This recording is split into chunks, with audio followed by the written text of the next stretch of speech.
Yung nawa namin.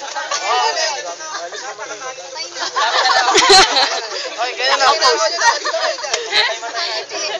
Nakakay-matay na tayo. JR! JR! Unang dumating. Picturean mo si Kaloy. Ito ba? Jarang ay ano. Unang dumating. Ito na ng jokes. Ayan. Unang taon dumating. Ngayon, please happen. Unang taon dumating kaya dahil. Pare, pare siya, pare. Makinig kayo. Teka lang, sabi same road daw, di papunta ka doon. Wala, Jerusalem papunta. Jericho. Makakita ka ng ano. Oh! Basta balik ka. Pakinggan niyo muna, please happen to be going down the same road. Pogi na binugbugo, pogi pa rin. Jerusalem to Jericho. Uy, may Jericho. unggo. Teka lang. Private March.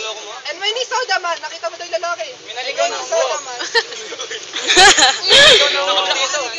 and when he saw the man, he passed by on the other side. Dumaan lang siya, dumaan. Okay. Sa kabilang gilid. So mamaya pag-usapan natin ba ginawa ng pare yun na kasi pare, di ba? Baka kasi ano eh, tataka tayo. Tapos pangalawa ito, JR, ikaw na, sakristan. Oy, ang bait. Oh, Jan. Lasing na. Ito, alibay. When he came to the place and saw him, alibay daw, sakristan. Nakita ko siya. When he saw him, Nakita ko siya. Jan, tulungan mo. pass by on the other side. Mulit na din ako sa kabilang gilid. Other side, dinalagay.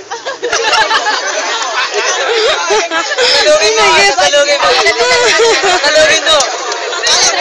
Basta Tagalog.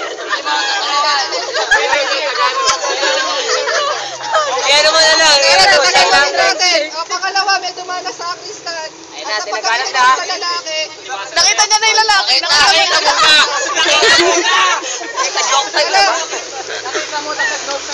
yung pa siya sa gilid. Ay, seryoso kayo. Doon ka na.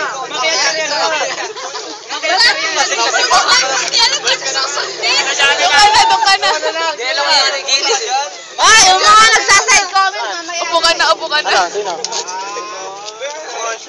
Ito na, si Jeremy Bida. Ayan, ito na, ilan na yung dumaan? Dalawa, ito yung pangatlo. But the Samaritan, as he traveled, came where the man was. Meaning, dumaan din daw. Teka lang, kasama mo si Kuya Jeremy.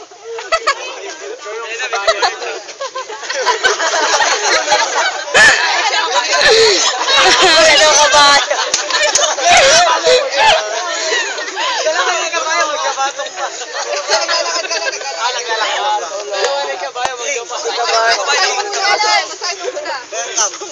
But the Samaritan, as he traveled, came where the man was. And when he saw him, he took pity on him. Okay?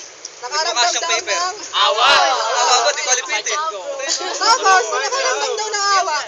He went to him and bandaged his Bago mag-willy.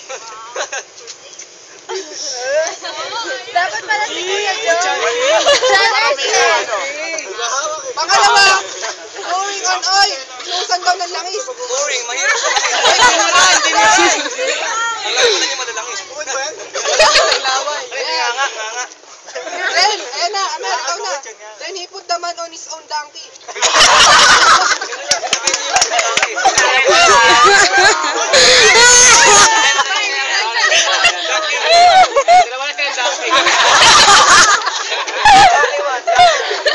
Okay, teka lang.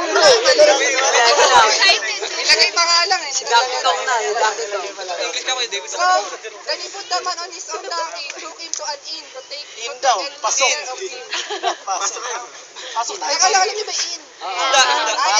Akala ko yun. Gusto ko lang. The next day, nasa duyan na Pasok. Kumaring ilan yun. Ang laki ng pinto. The next day, he took out 2 silver coins. Binigay siya ng pera. Dos. Wag na, kahit joke na lang. Meron ako doon. Piso na isa lang. Oh, the next day, he took Ay, out hindi. 2 silver coins and gave them to the innkeeper. Ano yun?